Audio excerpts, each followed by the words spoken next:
Latest updates ఎప్పటికప్పుడు పొందడానికి big TV WhatsApp channel follow అవ్వండి. లింక్ డిస్క్రిప్షన్ లో ఉంది. మాజీ ముఖ్యమంత్రి జగన్ ఓటమి పరాభవంతో అసెంబ్లీకి రావడం మానేశారు. తనతో పాటు గెలిచిన మిగిలిన 10 మంది వైసీపీ ఎమ్మెల్యేలను కూడా అసెంబ్లీ మెట్లు ఎక్కనివ్వడం లేదు. వైసీపీ ప్రభుత్వ హయాంలో తీవ్ర వేధింపులకు గురైన అయ్యన్న పాత్రుడు, రఘురామకృష్ణంరాజులు సభాపతి స్థానాల్లో ఉండటంతో ముఖం చెల్లకే ఆయన బాయ్కట్ మంత్రం పట్టిస్తున్నారు. అయితే అసెంబ్లీలో జగన్ను చూడాలనే ఆతృత, ఉత్సుకత అధికార కూటమి సభ్యుల్లో పెరుగుతున్నట్లుగా కనిపిస్తోంది. సభలో లేని మాజీ సీఎం కోసం ఎమ్మెల్యేలు కలవరిస్తుండడం ఆసక్తికరంగా మారింది. తాను అనుకున్నది జరగాలంతే. మాజీ సీఎం జగన్ గురించి ఇంటా బయట వినిపించే టాక్ అది. తాజాగా ఆయన తీసుకున్న 2 నిర్ణయాలు మరోసారి ఆయన వైఖరిని స్పష్టం చేశాయి. అదే వైసీపీలో చర్చనీయాంశంగా మారింది. గ్రాడ్యుయేట్ ఎమ్మెల్సీ ఎన్నికలకు అభ్యర్థులను కూడా ప్రకటించిన జగన్ ఇటీవల ఆ ఎన్నికలను బహిష్కరిస్తున్నట్లు ప్రకటించి సొంత పార్టీ వారికి షాక్ ఇచ్చారు. ఇక ప్రతిపక్ష నేత హోదా ఇచ్చే వరకు శాసనసభకు వెళ్లేది లేదని మాజీ ముఖ్యమంత్రి జగన్ స్పష్టం చేశారు. అంతవరకు తానే కాదు, పార్టీ ఎమ్మెల్యేలు కూడా సభకు వెళ్లనవసరం లేదని తేల్చి చెబుతున్నారు.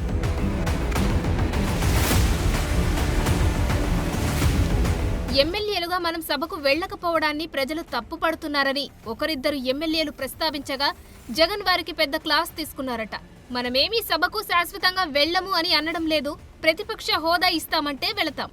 40% ఓట్లు ఇచ్చిన పార్టీని శాసనసభలో ప్రతిపక్షంగా, ఆ పార్టీ నాయకుడిని ప్రతిపక్ష నేతగా గుర్తించరా? అలా గుర్తించకుండా సభకు వెళితే మామూలు ఎమ్మెల్యేకి ఇచ్చినట్లు 2 నిమిషాలు మైక్ ఇస్తామంటే ప్రజా సమస్యలను అక్కడ ఏం ప్రస్తావించగలమని వితండవాదం చేశారట. ఆయన ప్రశ్నిస్తారన్న భయంతోనే ప్రభుత్వం ప్రతిపక్ష నేత హోదా ఇవ్వడం లేదట. మైక్ ఇచ్చినప్పుడు నిన్ను ఎండగడతాడు, నిన్ను ప్రశ్నిస్తాడు, సమయం ఇవ్వాల్సి వస్తుంది. కాబట్టి నువ్వేం చేస్తావు? నువ్వు ప్రతిపక్ష పార్టీ కింద అక్నాలెడ్జ్మెంటే చేయడం లేదు. ఒకటి ఉందని దానికి ఒక ప్రతిపక్ష నాయకుడు ఒకడు ఉంటాడని అంతకన్నా అక్నాలెడ్జ్మెంట్ చేయడం లేదు. దానివల్ల ఏమవుతుంది? మైక్ అనేది నీకు ఇయ్యరు. 175 మందిలో నీకు కూడా ఒక సభ్యుడి కింద నీకు మైక్ 2 నిమిషాలు ఇస్తాం. ఆ 2 నిమిషాల్లోనే నువ్వు చెప్పాల్సింది నువ్వు చెప్పు అనే మైండ్ సెట్, అనే యాటిట్యూడ్ ఉన్నప్పుడు నువ్వు అసెంబ్లీకి పోయి లాభమైంది. అదే అసెంబ్లీ జరిగేటప్పుడే ప్రతిరోజు ప్రతిపక్షంలో ఉంటే ఏ మాదిరిగా ప్రతిపక్ష పాత్ర పోషిస్తూ ప్రతిపక్ష హోదా ఇస్తే ఏ మాదిరిగా అయితే, మైక్ తీసుకొని ఏ మాదిరిగా అయితే ప్రశ్నించే స్వేచ్ఛ, ప్రశ్నించే టైము ఏ మాదిరిగా అయితే ఉంటుందో అంతే టైంలో అదే హక్కును ఉపయోగించుకుంటూ మీడియా సమక్షంలో ప్రతిరోజు ప్రతిపక్ష పాత్ర పోషిస్తూ ప్రభుత్వాన్ని ప్రశ్నలు అడుగుతూనే ఉంటాం. అయితే సభకు ఒకసారి వెళ్లి చూస్తే మేలని, వెళ్ళాక కూడా మైక్ ఇవ్వకపోతే అప్పుడు అసెంబ్లీకి రామంటే ప్రజలు కూడా అర్థం చేసుకుంటారని ఎమ్మెల్యేలు అభిప్రాయపడ్డారట. దానికి వాళ్లు మైక్ ఇవ్వరు, అంత దానికి వెళ్లడం ఎందుకని జగన్ అసహనం వ్యక్తం చేసినట్లు తెలిసింది. అసెంబ్లీకి వెళ్లనంటున్న జగన్ మీడియా ముఖంగా అసెంబ్లీలో ప్రస్తావించాల్సిన అంశాలను మాట్లాడతానంటున్నారు. జగన్ నిర్ణయంపై వైసీపీ ఎమ్మెల్యేలు బయటపడకపోయినా తీవ్ర అసహనంతో ఉన్నారట. బాయ్కాట్ నిర్ణయంపై అటు సొంత ఎమ్మెల్యేలు అసంతృప్తితో ఉన్నా ఇతర పక్షాలు ఎన్ని విమర్శలు చేస్తున్నా జగన్ పట్టించుకునే పరిస్థితే లేదు. తాను పట్టిన కుందేలుకు 3 కాళ్లన్నట్టు వ్యవహరిస్తున్నారు. దాంతో వైసీపీ ఎమ్మెల్యేలు నిస్సహాయంగా చూస్తూ ఉండిపోవలసి వస్తుంది. అయితే అసెంబ్లీలో మాత్రం జగన్ని అందరూ గుర్తు చేసుకుంటూనే ఉన్నారు. జగన్ హయాంలో జరిగిన అవినీతి, అక్రమాలు, కుంభకోణాలపై సెషన్స్ లో రోజు ప్రస్తావనకు వస్తూ విచారణ జరిపించాలన్న డిమాండ్లు వినిపిస్తున్నాయి. ఏం ఎంక్వైరీ చేస్తారు పేదోళ్ళకి? ఇంకొకసారి ఇటువంటి పేదోళ్ళ ప్రాణాలతో ఆడుకుంటే కుదరదు, ప్రభుత్వం సీరియస్ అవుద్ది అని చెప్పేసి విధంగా యాక్షన్ తీసుకోవాలని చెప్పేసి ఇమ్మీడియట్ సీరియస్ ఎంక్వైరీ చేయండి. మీరు ఏ టైప్ వేస్తారో, సిఐడి వేస్తారో, విజిలెన్స్ వేస్తారో, అల్టిమేట్గా సిట్టింగ్ జడ్జిని వేస్తారో, ఏం చేస్తారో తెలియదు. ఇది సహించరాని నేరం, ఇది సహించరాని నేరం, తీవ్రమైన నేరం, పేదోళ్ళ ప్రాణాలతో ఆడుకున్న నేరం ఇది. అందుకని కఠినమైన చర్యలు తీసుకోమని చెప్పేసి నేను కోరుకుంటున్నాను అధ్యక్ష. అదలా ఉంటే కూటమి ఎమ్మెల్యేలు జగన్ను సభలో చూడాలన్న ఉత్సుకత, ఆసక్తి ప్రదర్శిస్తుండడం ఆసక్తికరంగా మారింది. జగన్ అసెంబ్లీకి రావాలంటే ఒక చిట్కా ఉందని, రోజుకు 1 గంట జగన్కు మాట్లాడేందుకు టైం ఇస్తే ఆయనే సభకు వస్తారని నెల్లూరు రూరల్ ఎమ్మెల్యే కోటంరెడ్డి శ్రీధర్ రెడ్డి అంటున్నారు. 2017లో ఆయన పాదయాత్రకు వెళ్లే సమయంలో బాధ్యతలు బుగ్గనకు గాని ఇంకెవరికైనా అప్పగించి వెళ్లాలి. కానీ జగన్ అలా చేయలేదని, ఎందుకంటే ఆయన మినహా మిగతా వారెవరూ మాట్లాడడం అతనికి ఇష్టం ఉండదని చెప్పుకొచ్చారు. అందుకనే జగన్ అసెంబ్లీకి రావడం లేదని, ఎవరిని రానివ్వడం లేదని వైసీపీలో ఉన్నప్పుడు జగన్ని దగ్గర నుంచి చూసిన వారు వివరిస్తున్నారు. జగన్ను చూసి చాలా రోజులవుతుంది, కానీ ఆయన మాత్రం అసెంబ్లీకి రావడం లేదని ఎమ్మెల్యే కోటంరెడ్డి వ్యాఖ్యానించడం విశేషం.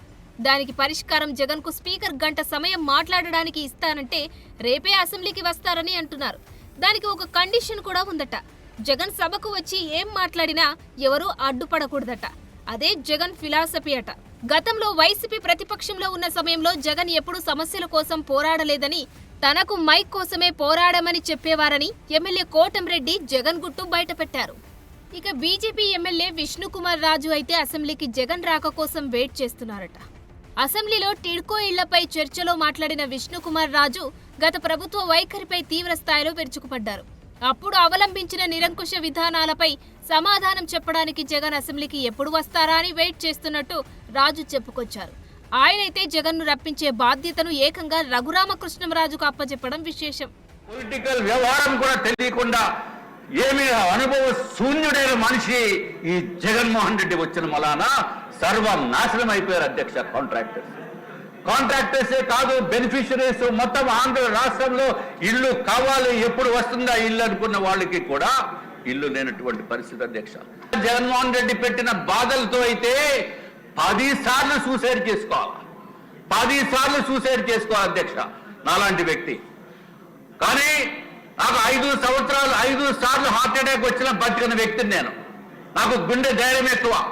కాబట్టి నేను ఈరోజు ఇక్కడ అసెంబ్లీకి వచ్చి తమరి ద్వారా ఈ జగన్మోహన్ రెడ్డి ఎప్పుడు వస్తాడా అని వెయిట్ చేస్తున్నాను అధ్యక్ష. దయచేసి పిలిపించండి జగన్మోహన్ రెడ్డిని. జగన్మోహన్ రెడ్డిని పిలిపించవలసిన బాధ్యత మీద ఉంది అధ్యక్ష. 2014 నుంచి మేము 2014 నుంచి 19 వరకు ఆంధ్ర రాష్ట్రము స్వర్ణ యుగం జరిగింది అధ్యక్ష.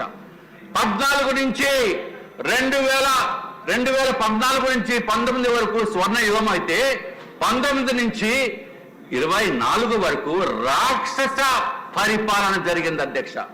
రాక్షస పరిపాలనలో ప్రతి ఒక్కరూ సఫరర్స్ అయ్యారు అధ్యక్ష. మొత్తానికి సభలో లేని జగన్ చుట్టే అటు సభలోనూ ఇటు లాబీల్లోనూ చర్చలన్నీ నడుస్తున్నాయి. మరి ఆయన అసెంబ్లీకి వస్తారో లేదో కానీ ఆయన గురించి కలవరించేవారు ఎక్కువైపోతున్నారు ఇప్పుడు.